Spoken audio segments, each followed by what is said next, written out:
We are live on YouTube. Max and Alec in the morning, or Max and Alec in the morning. Breakfast with Max and Alec, 1766. I can't have been the only person in that stadium yesterday that got really excited when Illinois put the field goal unit on the field. I think right? Like the there only were more people. I think there were more people excited that they put the field goal unit on than not. Probably not for the reason that you're about to explain that. Well, like for me, I think the only two people in the stadium who thought that field goal could go in were Greg Schiano and Brett Bielema. And I literally started cheering when they sent the field goal unit onto the field. And then all the time now. Yep. Like how many times in the history of football has a 58-yard field goal even been iced? Like, is that not like, are you trying to ice just, I guess in the NFL now, like guys are making so many 58-yard kicks that it like, maybe you get icing on it, but I just the idea of a 58 yard field goal for a college kicker in a wind like that, like you take it. Like, I don't care who's kicking it. Like I'll take the result of that. Well, apparently he had been making them from like 50, from that distance, from like 60 and I think 65 too, like in warmups.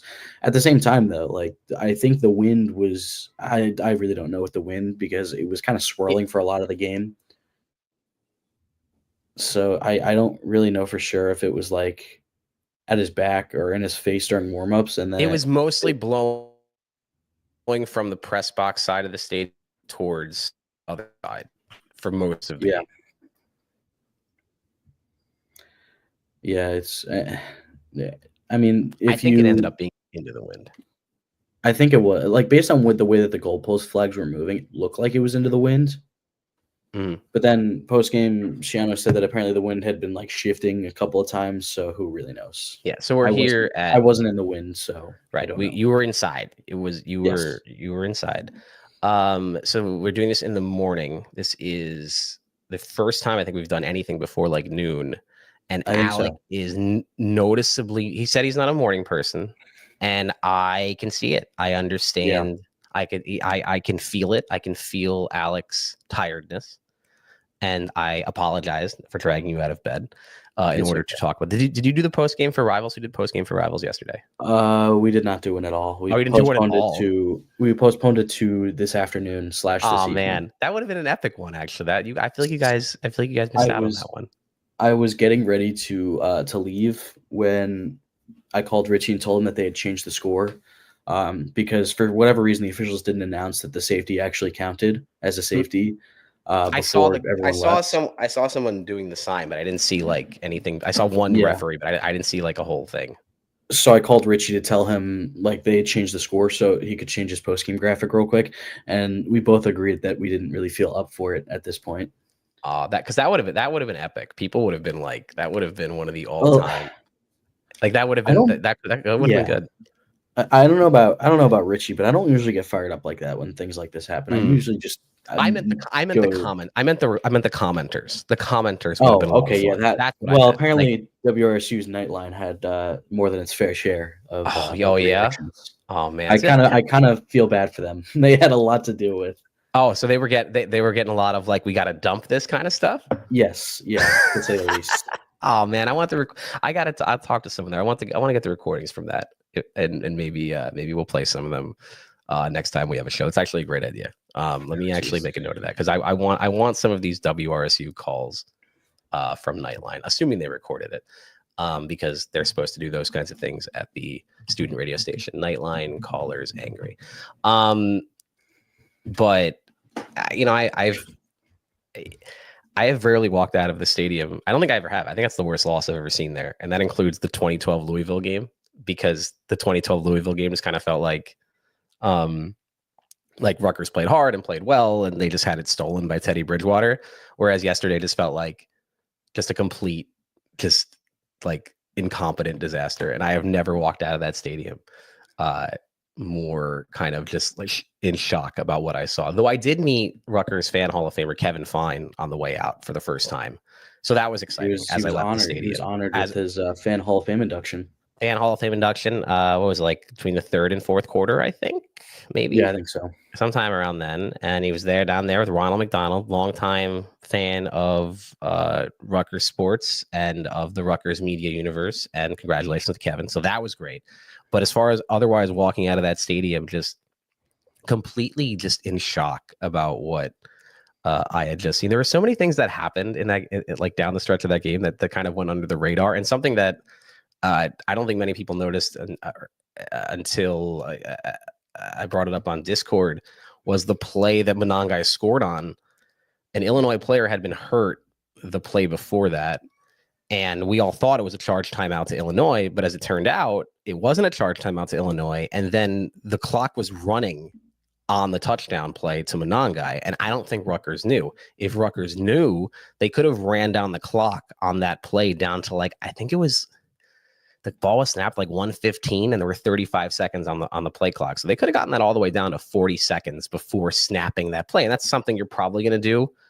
You're going to run down the clock if you know the clock is running inside the 15 like that with 1:30 left, because time's not a factor. If you're either going to get in the end zone or you're not going to get in the end zone. And so that was a huge blunder to leave too much time on the clock.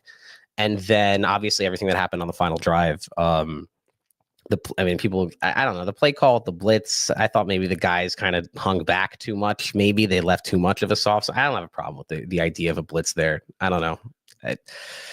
I guess they really hadn't gotten to him all day. I think they had one sack on the day, but I don't know. That was by Aaron Lewis on that drive. That's right. Yeah, Aaron Lewis had that first sack. They really have not been getting to the quarterback enough as a team and making those plays. And so I understand the blitz. I thought the clock thing was the most messed up thing. Obviously, the field goal, like, coaches love control. Like, they have all of the power. They're in charge and all, but like none of the actual control, because they can't go out there and play the game. So like calling that timeout is Greg Schiano, like, all right, I'm controlling this. And I don't know. As soon as I knew before the missed non-field goal, like the one that didn't count because they called him out, before it hit the ground, I was like, there's no way they're going for this. There's no way Brett Bielema is going to watch that and then say, okay, let's try this again. And what was I going to say? Did Schiano say anything in the post game about, like, what did he say about the Illinois kicker and what they were going to do? Like, did he have confidence? Like, I guess he had confidence that the Illinois kicker could make it because he was making them in warmups. I guess they were kind of scouting that out in warmups. Like, I mean, I don't think he really mentioned the like that. The kicker himself. He kind of just went back and forth about, like, that's part of his decision making. I know he mentioned he was kind of planning on calling a timeout the entire time. He said, I probably could have done it sooner before they actually snapped the ball. Now, I think according to Brett Bielema's presser, this was going to be a test run. Let me see if I can find the quotes that Bielema said. This was supposed to be like a test run, and I don't think they were ever actually going to, like, legitimately, like, go for the field goal. I don't really know what the plan was other than that, because they have no timeouts left, and I don't know if you want to take a delay of game at that point or what. They were told, if you hear a whistle, snap the ball so we can see how it goes. Yeah, like I think, I mean, that was what I thought. I mean, I know it sounded, Adam Helfgott and I got back and forth about that. I kind of thought that Bielema might know that Schiano was going to ice the kicker. Like, he knew. Like, I thought he might know, and that he can get a free look at the kick. Because what I found about that kick, which I thought was interesting, Schiano calls the timeout, the whistle blows, and there was like 3 seconds before the kicker kicked it. Like, it wasn't like it was right at the snap and Schiano got it right at the end of the snap. It was timeout. Schiano starts walking onto the field. The players don't know. It's kind of loud there, obviously. But I thought it was possible. That would be a crazy kind of thing if he was trying to get a look at the kick, because that would be obviously very smart to know that if you know that Greg Schiano is going to ice the kicker, to say, okay, like, he's going to call the timeout, go there and kick it anyway, so we can get a look at it. Because if he did do that, that is an insanely great all-time coaching move. But if he didn't, he's kind of a boob because he was going out there to attempt a 58-yard field goal that didn't even get to the goal line. So I don't know. Yeah, so he was asked two questions about that situation. He was asked, was it a no-brainer to go for it on fourth down, 14 seconds left? And he said, I mean, as soon as Greg called the timeout, I knew I could see him over there. And we always tell our guys to hit the field goal. The operation is to hit it. So his kicker hit one from 60 plus in practice, but that was always going to be a stress. And obviously, when he missed that bad, I knew he couldn't come back and hit from there. So that's when we went with the play, and that was deep dig. And then, that's what he explained about the offensive play. He was also asked, were you expecting Rutgers to ice you with a timeout on fourth down at the end of the game? He said, yes, I knew that they had those to burn over there. He was definitely going to ice them. I didn't expect the result of that. Then a quick audible there, and definitely made the right call in that situation. Yeah, I guess all that's fair, right? Like, I don't think I don't know. I think all that's fair. I mean, the rest of the game, and there's so many good things from this game. Like, there's so many good things from this season. And I know that I'm not trying to sound like let's excuse the loss yesterday, but like, they're good at passing. They can pass the ball. Rutgers football can pass the ball. Like, forget about the ending of that game. Like, if they just lose, okay, if they just lose, say, what was the score? 30-24? If they just lose 30-24 the way that they did, where Illinois scores the 2 touchdowns, how, like, people are disappointed. I don't know. I guess I'm just kind of all over the place here because I feel way better, I think, than most fans after yesterday. I mean, I think it's fair because they went toe-to-toe with the team that is ranked in 8-3. So it's fair to look at everything that happened before that, stretch of 2 plays and say they were in position to win the game. And then obviously what happened. So it's understandable to not feel so good. Yeah. I mean, it's kind of, I mean, right, Illinois is like, they're ranked, but that's not a great team. They're the same as us. Rutgers, and I think they're the same. I think Rutgers and Illinois are the same. Illinois had the better season at 8-3, but Illinois also kind of shows like that your magical season, even if you go 8-3, like, I know Illinois feels better today, but like, are they really? They're not that much better than us. Like, I don't think we're in a better spot as a program. It was weird because coming into the game, it was like looking through some of the stats that Illinois had done throughout the season. It's like they're not terribly like great at anything. They're just kind of good at everything, but not great at anything. Yeah, I mean, and that was kind of what I think. I mean, they're similar teams. I mean, I felt Rutgers. I thought yesterday Rutgers was good, but not great at everything, right? Like, the defense at times was good. It was good for much of the first, 2.5 quarters, and then gave up 4 touchdowns on. Was it 4 touchdowns and 4 drives for Illinois? Yeah, at the end, I think it was. Yeah, I don't remember any punts down there or any turnovers. But yeah, 2 very similar programs, similar coaches, just similar. I don't know. I feel like their whole thing is kind of similar. Bielema maybe a little bit more chill than Greg overall. Maybe, I don't know.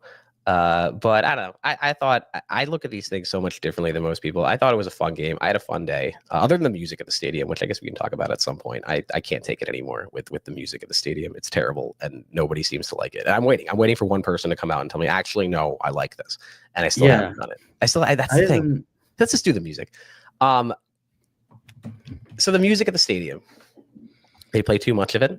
I'm not the old guy who's like, I don't want any of this newfangled electronic music. I didn't mind. Like, when they were playing the Hum and Tsunami, and they still play Tsunami, but Tremor and what else? Turbulence. When they had a consistent thing, and they've moved away from that. They still play some of that stuff, but they've moved away from exclusively doing it. That made more sense. Now it's just all over the place. Now we have 7 third down songs. Nothing is consistent. I heard the band play the first down song at one point. The da da da da da da da da da da. Hey, they played that at some point. I didn't know I thought they stopped playing that.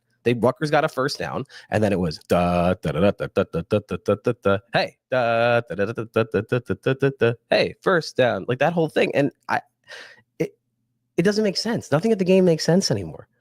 It's very confusing, not consistent. It's not too loud. I don't think the music's too loud. It's just I don't know. It's just all. I'm now convinced that the music at Rutgers Stadium is. I'm not convinced. I can be convinced that it's actually the coaching staff trying to mess with the other team. I think it's possible that it's just they're trying to disorient the opponent, because I don't know if it's possible that people think that that is good in stadium entertainment. I think the most likely explanation is that this is like some kind of psyop to mess with the opponents. That's what I think. I could see that. I mean, just like trying to bombard them with as much like Stimuli. overstimulation of like of audio as possible. Yeah, I could see it, but It's also at the same working. time, It's working on me. It's disorienting me. that's It's the angering problem. me. Like go to the RE Screw Pod Twitter. Go look at like me like I don't know about rage tweeting, but just like that's not the word. Like just like Ranting and raving. Yeah, or just ranting and raving about the sound. I'm disoriented. It's working on me. Like it's Yeah, it's pissing me off. It's like I'm not like and one of the things about 2024 is that people are more in tune with a lot of like maybe problems that they have. There's a lot of people out there who have like sensory problems, right? Who like if music is too loud. I am not one of those people. I love concerts and sounds and music and all that kind of stuff. I'm not that kind of guy. But even I am disoriented by what it is that they were doing with the music. And I'm looking for one person who's like, no, this is actually great. If you're out there, if you want to send me a DM, tweet, Discord, text, you can text us 256-667-1766. If you are someone who can explain to me why the music, yeah, right there, right. Wait, how do I do this? So there's my camera there. Boom. And you can tell me, give me something that's positive about this. Because I believe that if Greg Schiano and the Rutgers football coaching staff believed that doing this would give them like an added 0.05% chance of winning, I believe that they would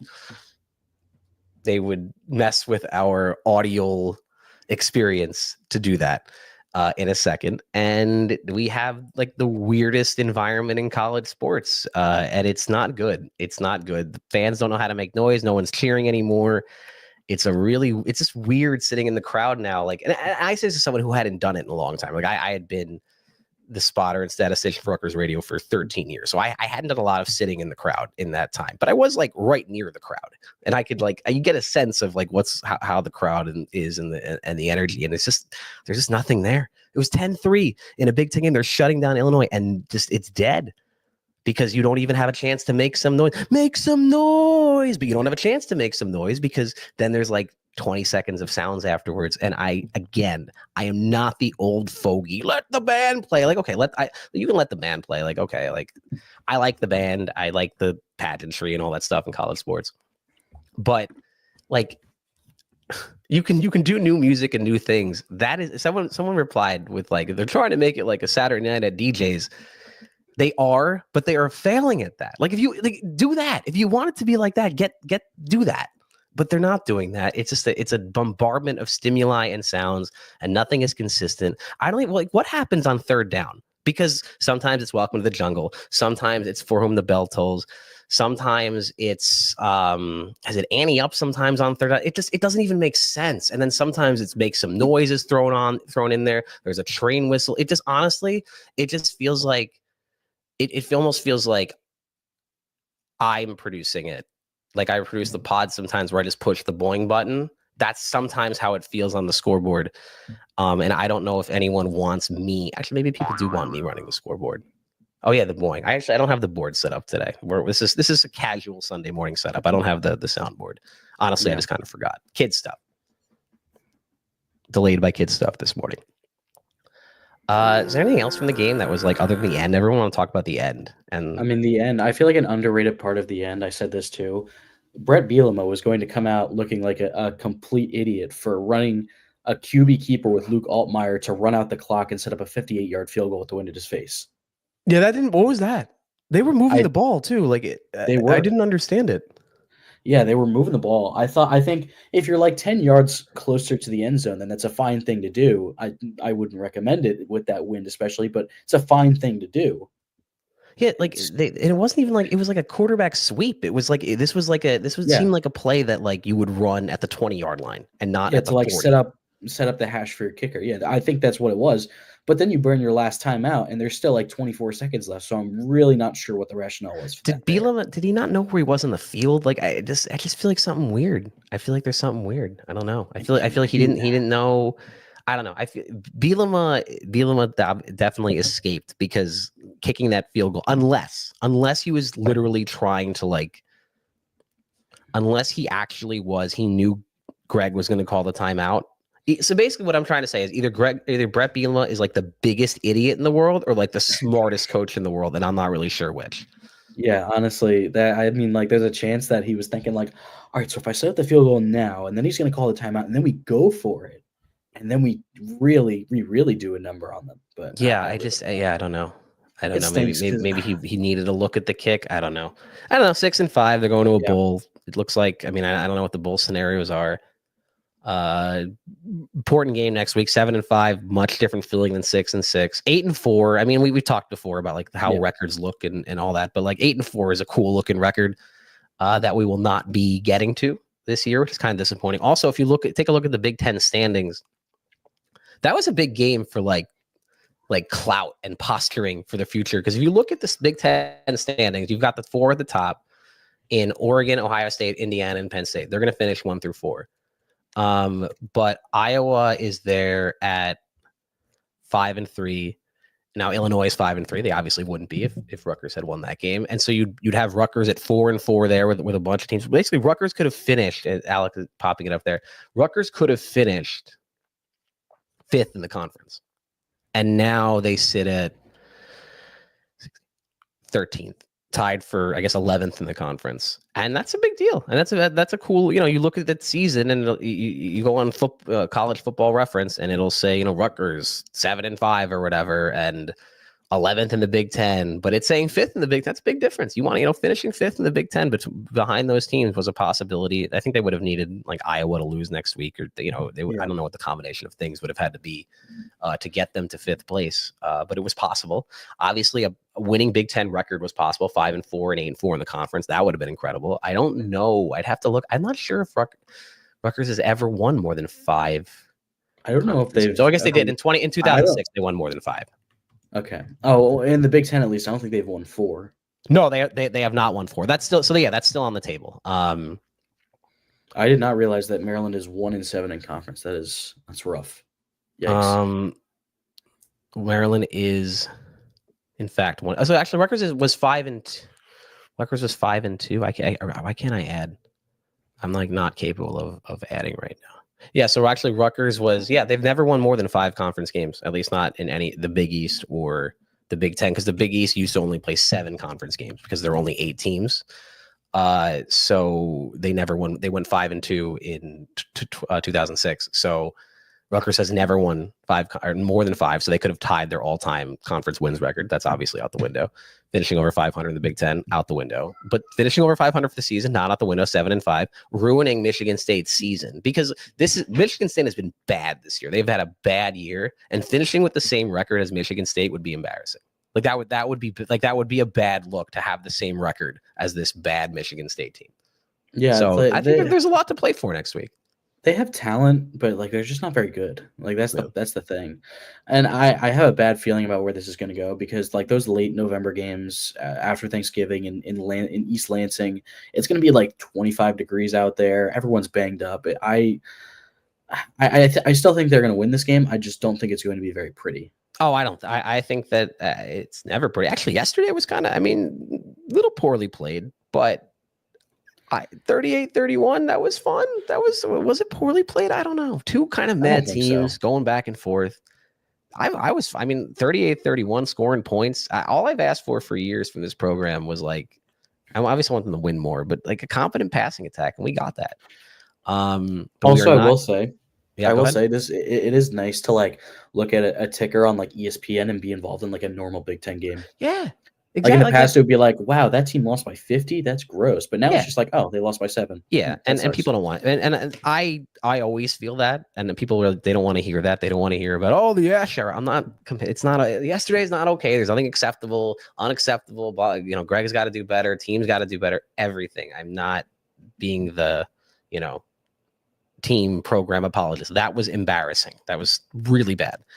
But I do kind of like to sit back and think, yeah, we meaningful football. We're a part of this again. Like it's nice to be a laughing stock because the coach did something stupid and not because the coach is, one of the worst coaches ever or whatever, right? Where it's just like, okay, like that was we are being laughed at for losing a competitive game in a hilarious to non-Rutgers fans way. That's cool. That's fun. We are a part of college football. We are no longer an appendage. And this is sometimes what it feels like. We had the high of winning the Washington game, winning the Vatech game. Obviously, losing the Nebraska game in the way that they did was terrible. But that juxtaposed against like losing this game the way that they did, it's just being a part of college football. Shiano's here. He's the coach. Nobody's firing Shiano. If you want to say he's not like the world's greatest coach, that's fine. But he's not the world's worst coach. He's our coach. He's here. He made a mistake. He was kind of, I guess, in the post game, he didn't. He was a little defiant. But I understand that. I mean, you're a coach. You get a million things going to any game, a million decisions, a million things going on. You make decisions. Personally, I would have accepted the results of the 58-yard kicker or 58-yard field goal being kicked into the wind, but he didn't. And they still had a play to run after that, a play to call. They could have won the game and they didn't. But he's here. He's our coach, and he's Greg Schiano. He's going to get you to 6-6, 7-5, maybe an 8-4 here and there. He's yet to prove that he can get Rutgers to number one, as he shouted at the rack that day. But I don't know. I'm happy with where the program is. I really they've shown me they can pass the ball. They got past. I mean, they were 4-4 and they lost 4 in a row. They had all those injuries, and I think people were thinking 4-8. No way. There's no way they're going to make a bowl from here. Well, they won the next 2. They got it back together, and if they win this game next week, I'm going to say the same thing I did after. I think it was the UCLA game. Everyone will calm down. They'll be mad about the game. They'll be 7-5. They'll go to an okay bowl, and you'll look back at this season as fine and maybe a success, but like disappointing. Just fine, like whatever. Honestly, if they go 7-5 and go to a bowl and win and go 8-5, the youngins will have experienced kind of the average Greg Schiano season. Like welcome to the game, where it's like you're happy and you're sad all at the same time. And that's Greg. He'll give you some of what you want, but not all of it. And you sit back, 8-5. Okay. All right. Not the playoff, but we're part of college football. And it's amazing how we basically have the same coach for football and men's basketball. It's the same thing. It's the same. It's the same. We are, speaking of which, we are squarely on the bubble of college sports. Speaking of which, there's a game coming up. Yeah, they tip off in 2 hours and 20 minutes down in Kennesaw. I thought about making that trip, but interesting. You thought about making that trip. I thought about making that trip, but it was just too much. Especially being at the game yesterday. Yeah, it was too much. Yeah, no, it would have been cool. It would have been cool to do that. I'd like to go to Maryland on Super Bowl Sunday. I'm thinking about that.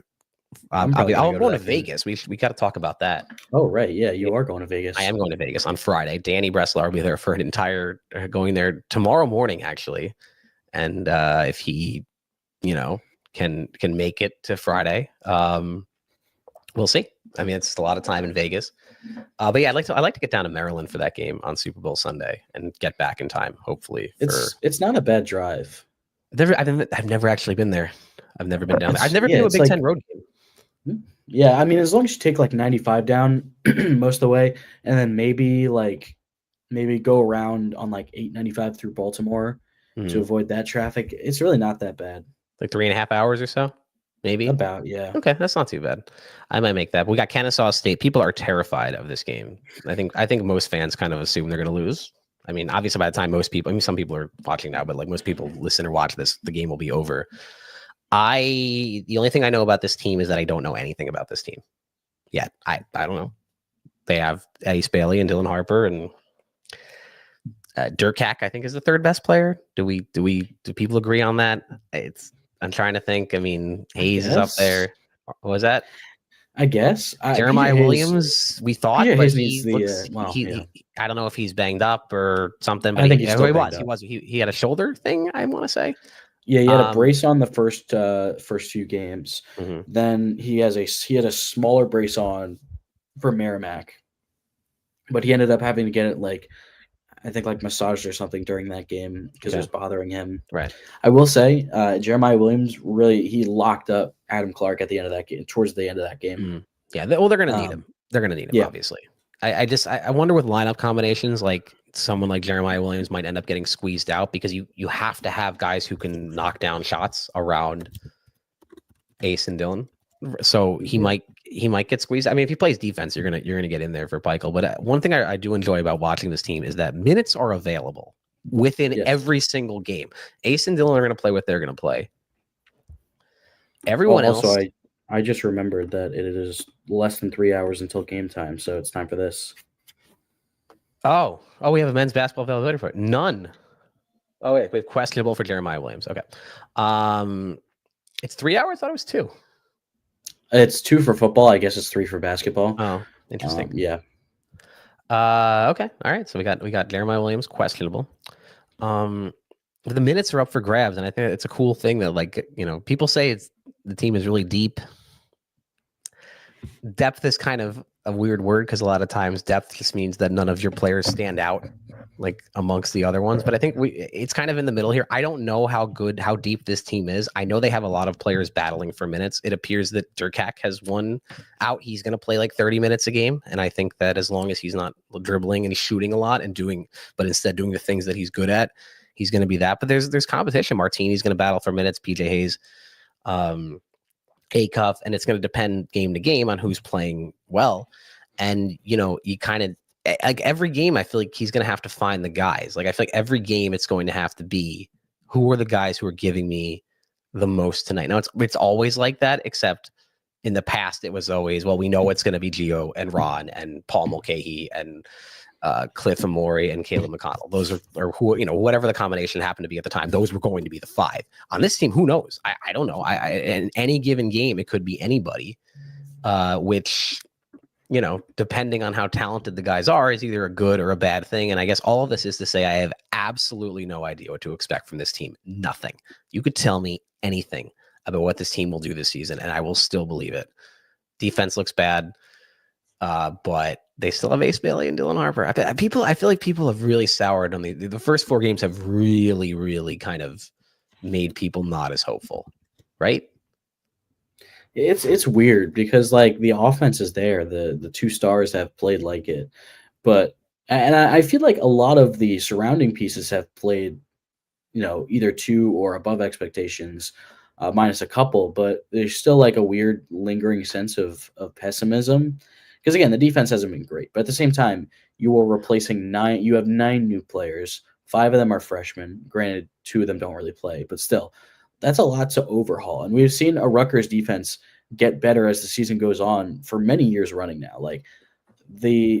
By February, I think it took for Rutgers to really get to that top 10 defense range last year. So I'm not gonna bury the defense because I've seen them get better throughout the seasons as the year goes on.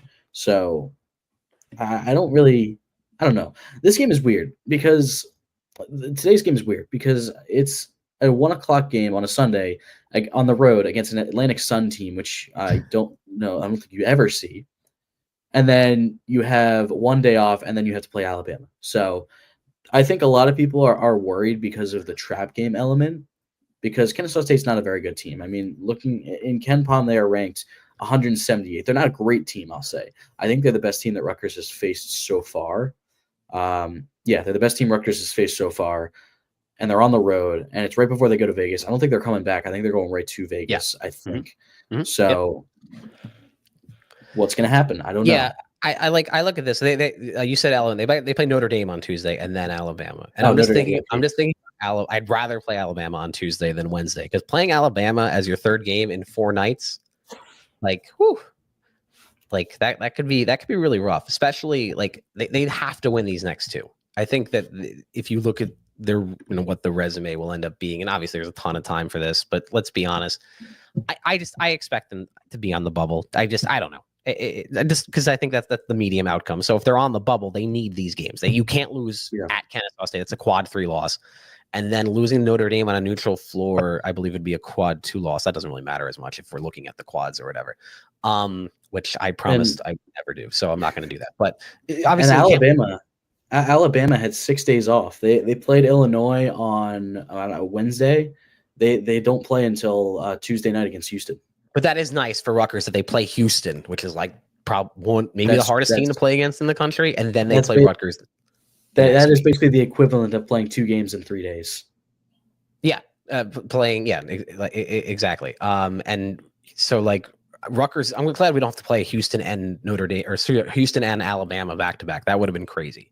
And I'm glad we don't have to, I mean, technically we could play Houston. We can't play Houston. We have to play someone from the other. It's Oregon, Creighton, Texas A&M, and San Diego State. Okay. Or I think do we want Oregon? We're going to play Oregon during the season. I don't know if we want Oregon. I was going to say I want Oregon for like the lore of them stealing our players and like, having like a we'll already game. Have that. Yeah.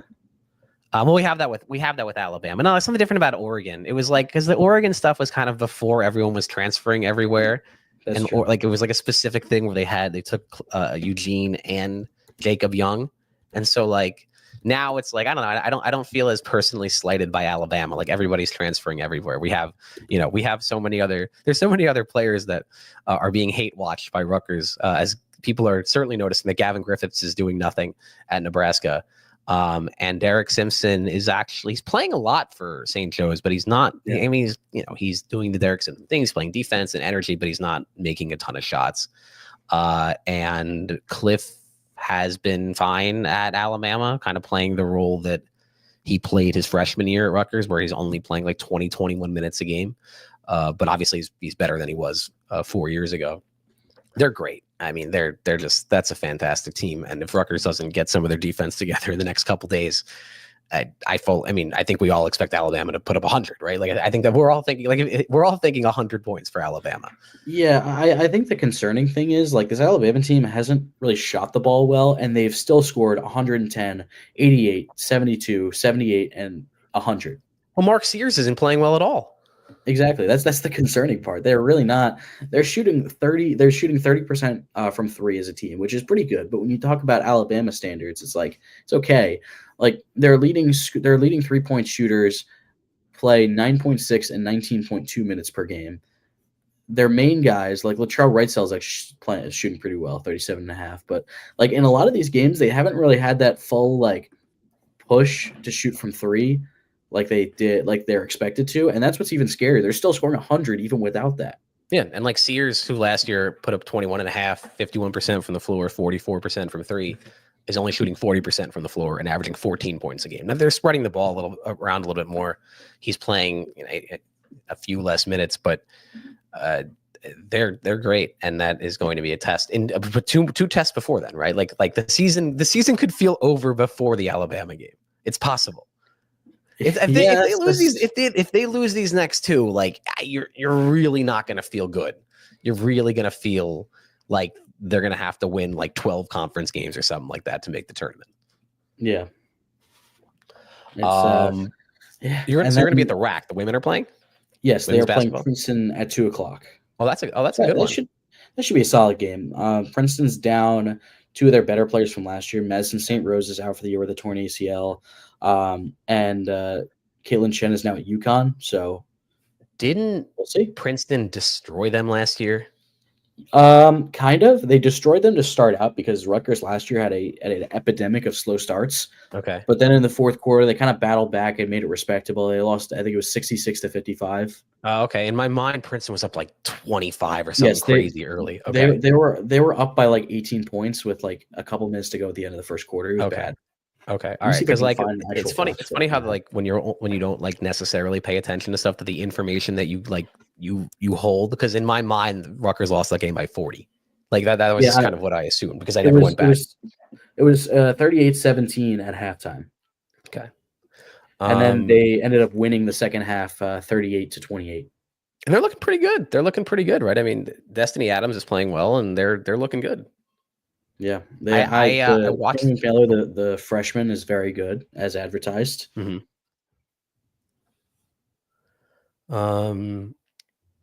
And so they have that. That is on Big Ten Plus against Princeton at 2 p.m. So there's that. We have Rutgers basketball on CBS Sports Network.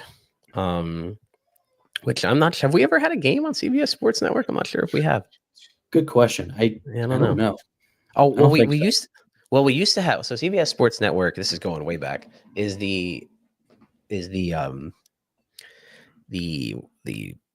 the opposite of predecessor? Like what comes after the thing that came before? You're definitely not going to, because you're too young to remember this. Before CBS Sports Network, before like there were a million channels, there was something called CSTV, College Sports TV. That's actually what Tim Pernetti ran, like before he was at Rutgers. And I think he started it. I think he started CSTV, and yeah, it was like this random channel that Rutgers football games would be on sometimes in like 2005, and it was like channel 70 something, or on like the Rutgers cable thing. So Rutgers, I guess, bat football has definitely been on the predecessor to CBS Sports Network. So we have Rutgers football next week, Michigan State. We'll probably record something before then, sometime later in the week. I like this Sunday morning thing, maybe a little later. Let Alec wake up a little bit more. 10, you know. I also woke up at like 3 a.m. with a migraine. So that isn't helping things. Oh, I'm sorry. I'm fine now. But you're a migraine guy. Unfortunately, at times. Me and you need to get. We need to. One of the things that's. So Sports Radio 1766 has, I don't want to say been a disappointment, but it's been mostly because of time constraints, has not gone how I have expected. But also, I think Alec and I need to get to know each other a little bit more. He's a migraine guy. Now I know that. Okay, migraine guy. That's not good. How do we gotta fix that. We gotta help out. Well, I guess the obvious one is just drink more water, which I unfortunately did not do yesterday. Water's. I will inundate people with the request to drink water. I have changed lives in my personal life by demanding that people drink water, and then eventually they listen. And water is good. Drink water.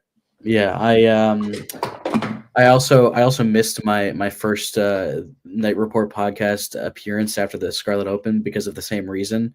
I woke up at like 3 a.m. with a really bad migraine, and then I overslept through my alarm, unfortunately, because I was up for like 2 hours after that. It wasn't very fun. But yeah, I'm not. The problem, I wake up every. It's weird because I drank plenty of water. I usually drink plenty of water when I'm at Rutgers sporting events because I have all these Dasani water bottles. I think I have I drink like 3 of them a day whenever I'm at like anything Rutgers. I'm sorry. I mean, I'm sorry that you drink so much Dasani. Yeah, maybe that's what's causing it. Migraines from Dasani. Migraines by Dasani. It's funny. I was in the airport, and they have like these metal bottles of Dasani now, or like I guess it's like, I don't know, environmentally better somehow. Like it's still Dasani. You can put it in that fancy aluminum bottle or whatever, but I still know what's in there. How was the food? Media room food yesterday? Good food. It was good. Yeah, it was the usual breakfast stuff they have for noon kickoffs. I didn't have it because I was at my family's tailgate, so we had breakfast stuff there. That's cool. But then of course I enjoyed a halftime hot dog. So those are still halftime hot dogs are good. I gotta say, so I was in the club with Danny Breslauer a couple times this year, and I have to say they do a great job up at the what's it called? Provident Bank Audi Club. Audi Club is what it used to be called. Provident Bank Club, Provident Club, whatever it's called.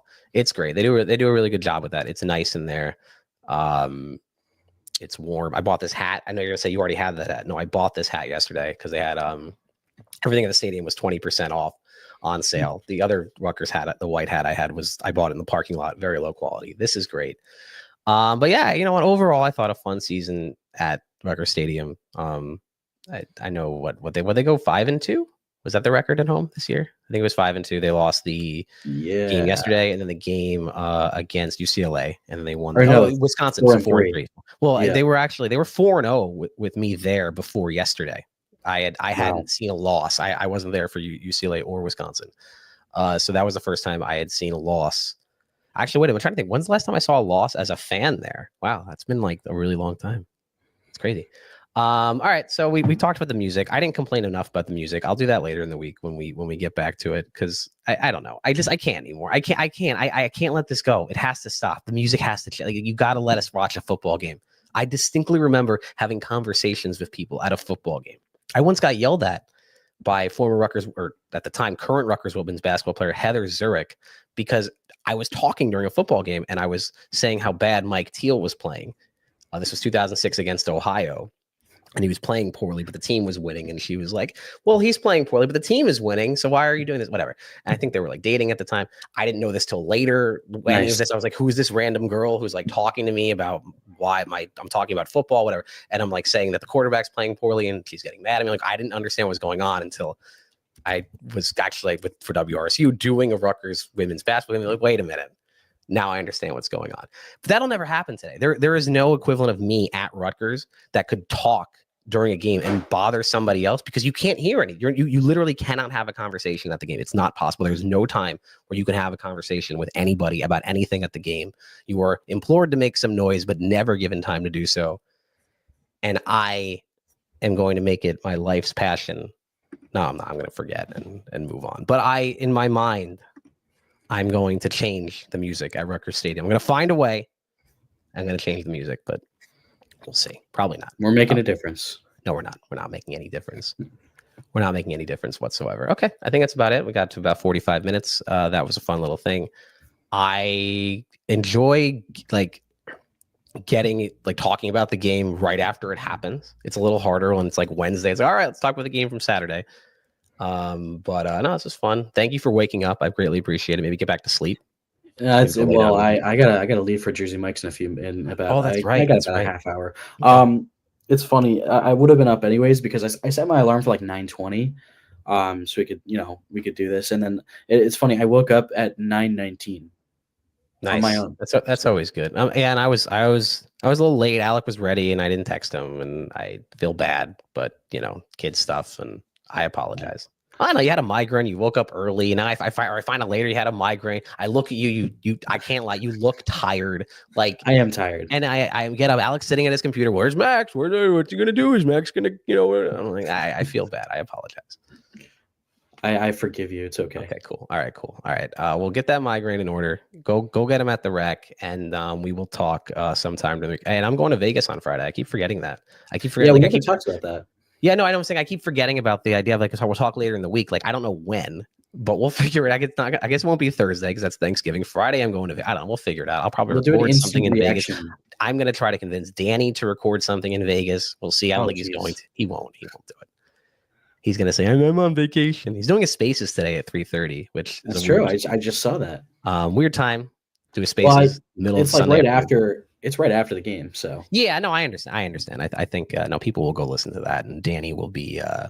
Those Spaces. You will have to listen live. You have to listen to those live. They are not available to listen. He doesn't put them on a podcast. You have to listen live. It's the rare thing that if you want to experience it and you want to experience the prank callers that Danny usually gets, or at least one. I don't know who that guy is, but you got to call in. You got to bother Danny. Okay. All right. That's it. This reminds me of the Nightline caller.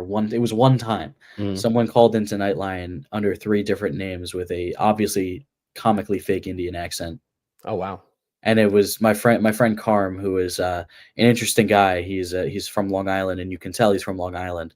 But he was the one who had to take those. Yeah, he was the one who had to take those calls. So that was a fun. I know that guy. Like I know the voice that you're describing from having tuned in randomly to. He's out in Minnesota now. Oh, what's he doing there? He's the sports director for a radio station out in Little Falls, Minnesota. It's like an hour and a half from Minneapolis. That's the thing. That's part of the reason I never made it in the radio business is that I was not moving to Little Falls, Minnesota to be the sports director. That's how you make it, man. That's how you do it. That's what you have to do. So go get him. All right, that's it. Alec, have a great rest of your day. Enjoy the women's game. And I am going to hit the end stream button, and we will see you next time. Pay the players.